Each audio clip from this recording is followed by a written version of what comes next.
Hello, guys, and welcome to something really different. This is something fun. All right, so this is going to be a video where I make a tier list of every Uncharted character in the franchise. If you don't know what Uncharted is, if you never played Uncharted, you may as well leave right now. I'm just kidding. I don't know. There's probably some people out there who really know a lot about Uncharted but never really played it. But again, really, this video is for everybody who just wants to see my opinion on every last character. You might not know all these characters, but if you just want to see this anyway, go right ahead. Uh, yeah, without any further shit, let's get started. So, first off, I'm going to go by villains because I think villains are really important when it comes to gaming. Villains really represent like the whole plot and just really when you have like an objective, you want to have somebody go against what you want to do. So, without a villain, it's really just kind of less exciting, but that's just me. Like, if you don't really believe in villains, that's just, you're just that guy, I guess. So let's start from Uncharted Drake's Fortune. It's the very first game in the franchise. I think this tier list is going to exclude the Golden Abyss, which is like for the PlayStation Vita. I never really played that one. But other than that, I really think this tier list kind of stands on its own. I think, to me, like, you can probably disagree with me if you want here, but I think the Golden Abyss just kind of died of its own weight. But again, I never played it, so I really wouldn't know a whole lot about it. All I know is that it's rather short of an Uncharted game. Other than that, let's go ahead and get started. The Uncharted Drake's Fortune villains. There's really three of them, if you want to call it that. There is Roman, there's Eddie, and there's Navarro. Navarro and Roman you see kind of right off the bat once you exit the ship that's been abandoned right after Drake exits and finds the doubloon. Roman gives off the vibe that Sully just died and he just shot him in the chest. But thankfully to Nathan's journal, or at least Sir Francis Drake's book, was thick enough to stop the round from going through Sully's chest, stopping his heart and all that stuff. He lived. Sully lived. But as a villain, you don't really fight him at all. All you do is really see him just turn into a freaking zombie at the very end once you find the cursed statue, which is mentioned in Uncharted Drake's Fortune and Uncharted 4 at the very end, when Nathan Drake was like telling Cassie, his daughter, uh, it was just a statue, a cursed statue, and that's really all it represented. So as a character, because you don't fight him at all, I'm just gonna put him in the B tier. And also, if you're not really familiar with tier lists, which I'm sure everybody is at this point in this day and age, S is going to be ranked from awesome, satisfactory, really the best. A is just flat out awesome. B is good. C is just you can do better, and D is just absolute damning, other known as just the worst. But as a character, I'm gonna give Roman the benefit of the doubt and just put him as an okay character. He's not the worst. He's not the best. He's there. Navarro, I'm gonna put him right in front of Roman, and here's why. Although you do fight him once as a villain, he's okay. You don't really learn a whole lot about him and his inner doings, but it is pretty challenging to get to him, like to get to the very end of the game where you just have to get your way to. He's just gonna shoot you with a shotgun if you just don't take any cover. It's just weird.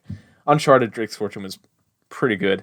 Just take it from somebody who's played all five games. I'm an Uncharted historian, if you really want to call it that. I'm not really showing off, but anyway, I'm just saying it from my perspective.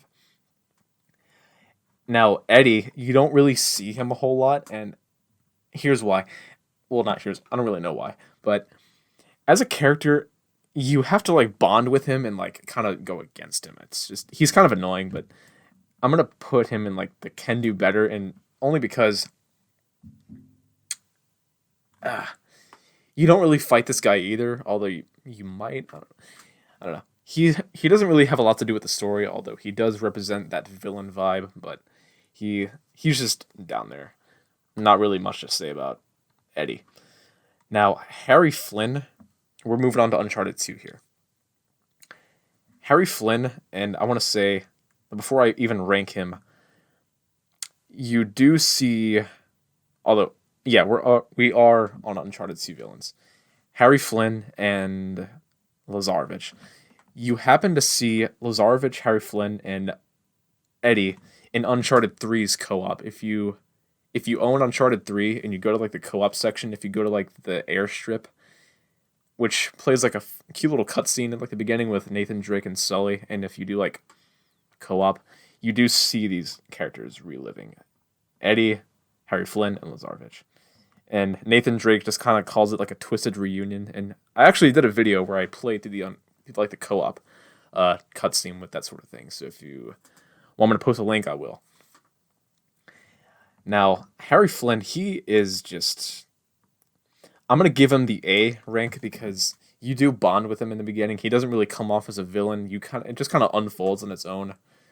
Uh, yeah, he kind of sneaks up on you in terms of like the villain vibe, but and Lazarevich, he was just ooh.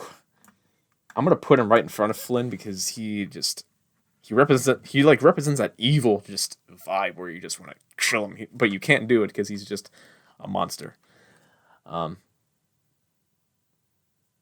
Actually, I'm sorry, Harry, but I'm gonna put Lazarevich in like the very tippy top.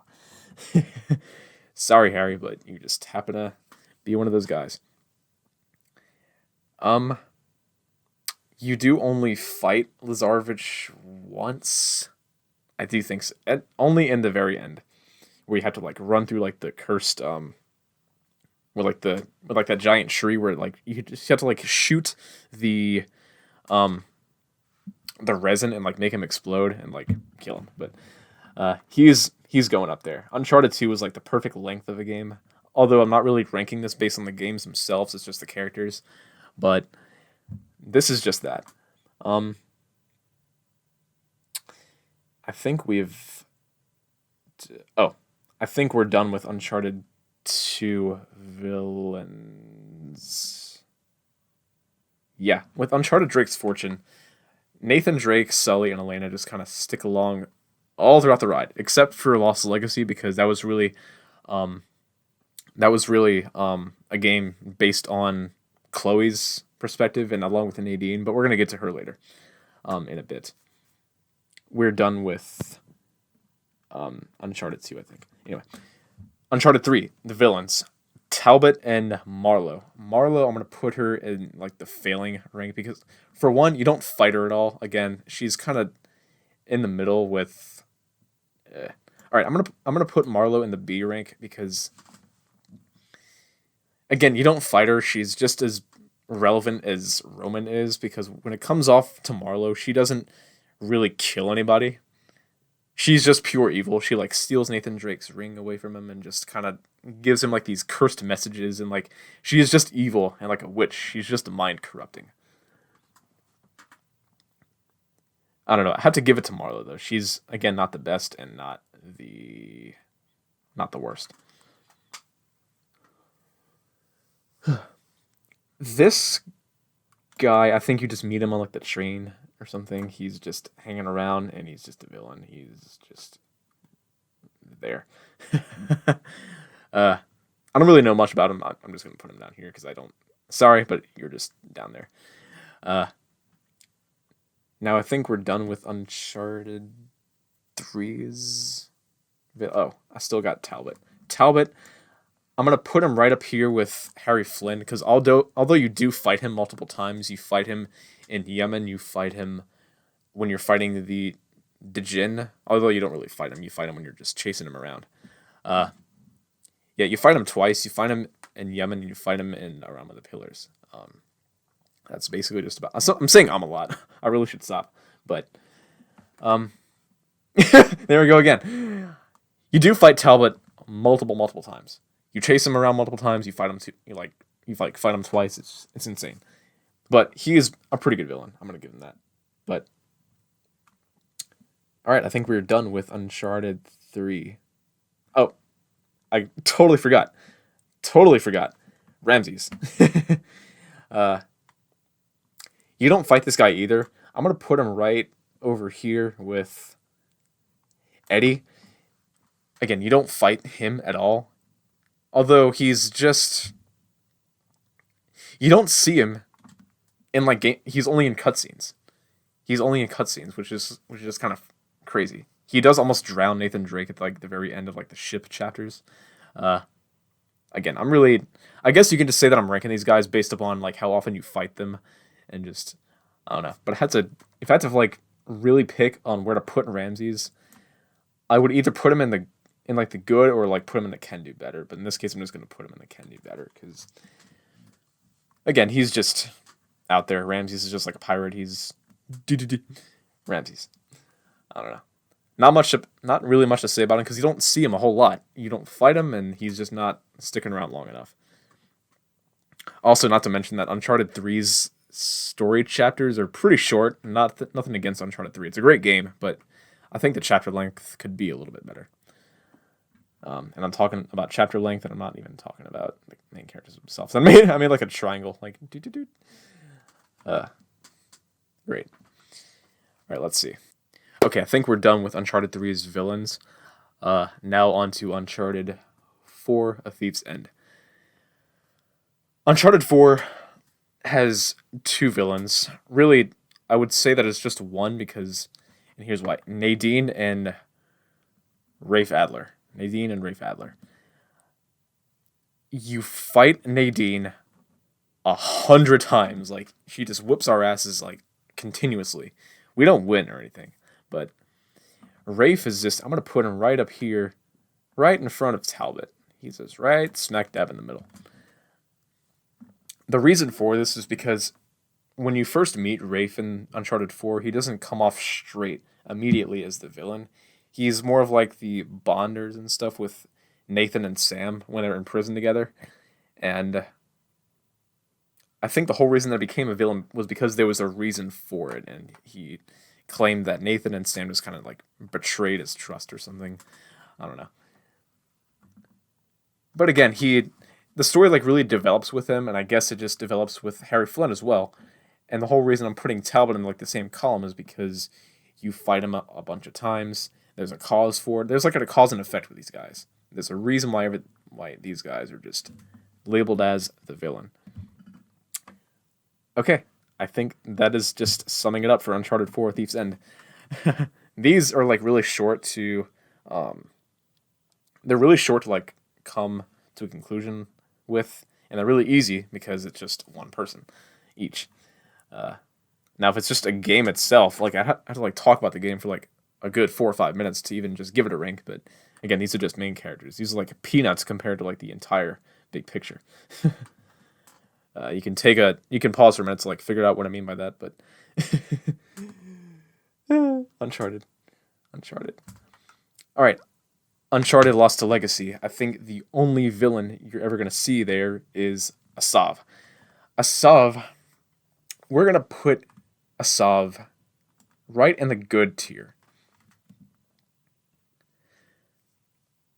Asav is more of like those he's like one of those reasonable villains where it's just you got to give him a reason to sting. I mean, come on, he's Asav. He doesn't really look like one, to be honest. He looks like a nutty professor, to be honest. Uncharted's Nutty Professor. If you want to like learn about the Nutty Professor, go watch Jerry Lewis's 1980 film or whatever it is, even the 70s, and then they did like a remake with Eddie Murphy. But I'm getting off track. Again, Asav doesn't really look like a whole villain, but he does in like the end where he gets like his hair messed up and you like fight him on the train. He doesn't have any glasses anymore. But he is a pretty difficult character to fight if you really don't know what you're doing. You can very easily get your ass whooped by this guy. But as a character, I think he's pretty good. And honestly, I'm gonna put him right in front of Talbot, to be honest, because he just deserves that kind of rank. Really, these guys don't seem all that intimidating, but they are. They're just villains. I really love villains as opposed to like the actual characters that are just the main ones. But they stick with the series. But I love it though. Now, I think we're done with villains. Villains, I mean. Now, let's go back to Uncharted. Actually, let's not go in order anymore. We're going to go in the order that this whole row is still in. Charlie Cutter, I'm sorry, Charlie, but you're going in the can do better, and here's what. You don't see any of this guy in Uncharted 1, 2, or 4 or Lost Legacy. He only sticks around in 3, and although he is mentioned in Uncharted 4 when like he's like Nathan Drake is like talking to Sam, and Sam like comes up with like this brilliant idea of going to like steal like this crucifix from this auction. And then Nathan says, "Oh, I don't really do that kind of thing anymore. We could probably get Charlie Cutter to do it." And then Nathan's like, and then Sam's like, "No, I don't trust anybody."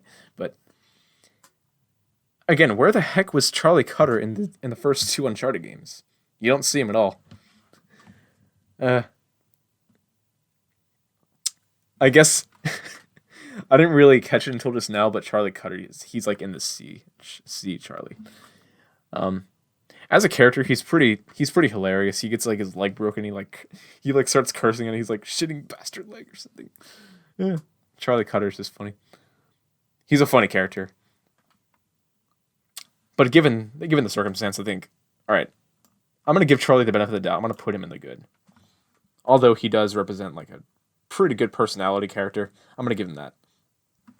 Chloe, I'm gonna give her the absolute awesome rank because she she contributes a whole lot to like Uncharted 2, 3, and Lost Legacy. Although they've done an amazing story with Lost Legacy evolved around her perspective and along with Nadine. I'm gonna give her Nadine the awesome rank because they already stuck together and just again they contributed a whole lot to like a sequel.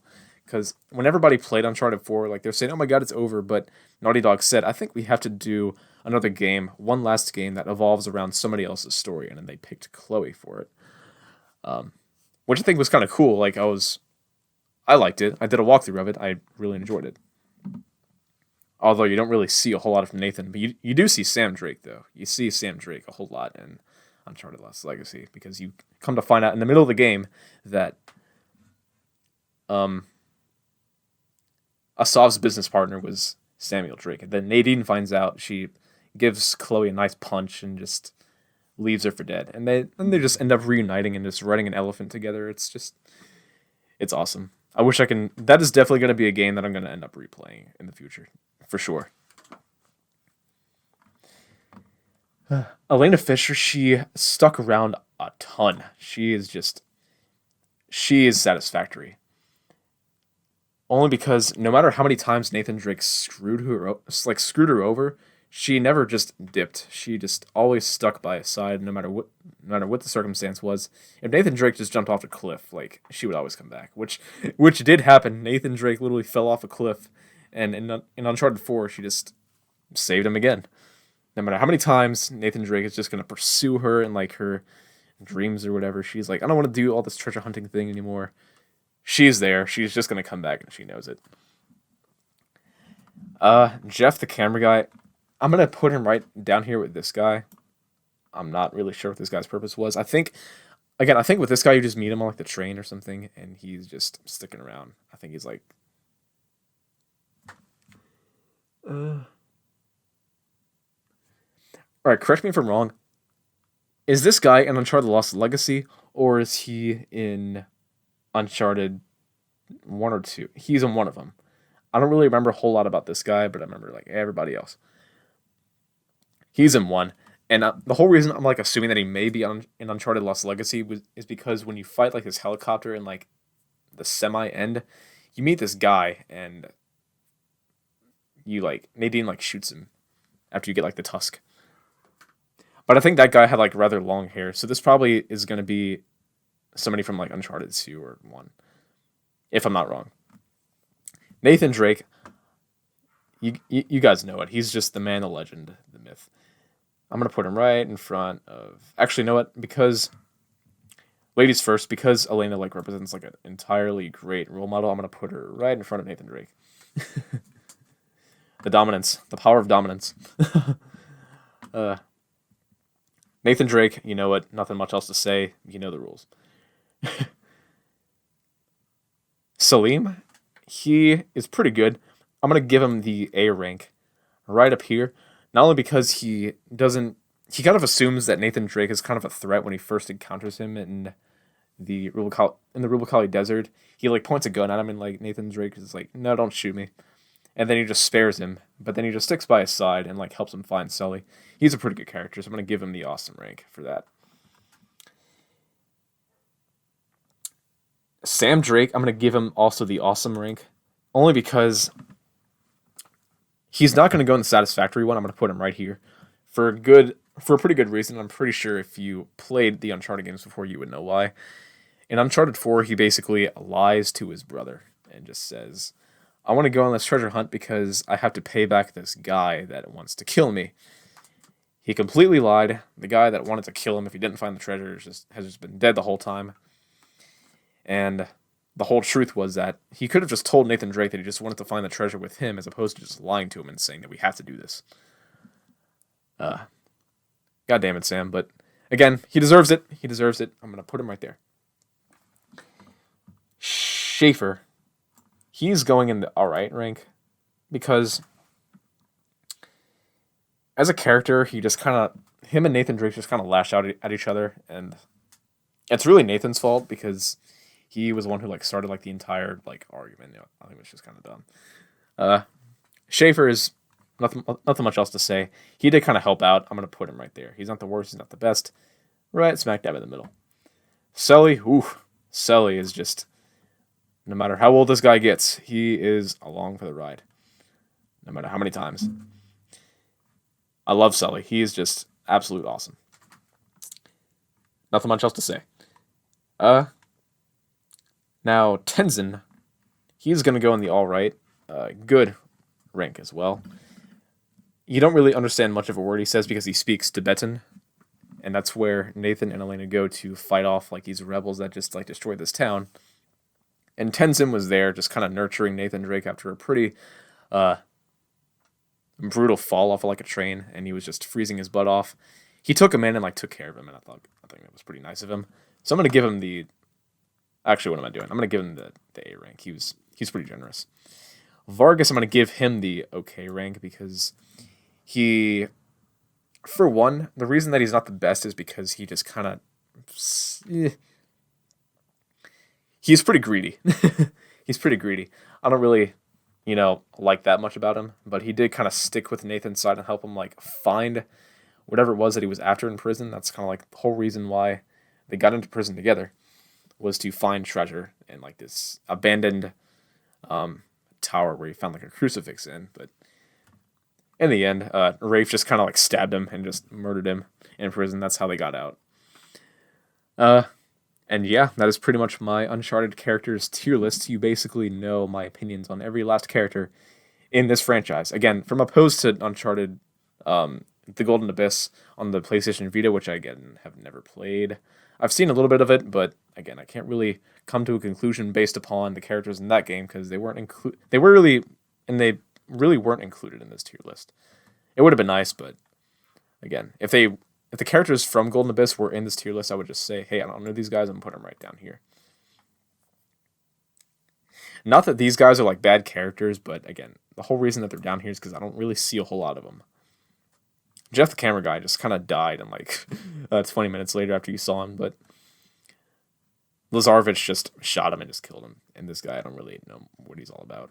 He's probably just sticking around somewhere in like Uncharted 2. But anyway, hope y'all enjoyed this tier list, and I will see y'all. And if you want me to do more of these, please let me know in the comments below and just give this video a thumbs up and do whatever you got to do. And yeah, this was pretty fun. I'm hoping myself I would do more of these, but again, it's really up to y'all. Go for it. Let me know if you liked it. Subscribe, like, comment, or anything else. Peace out, everyone.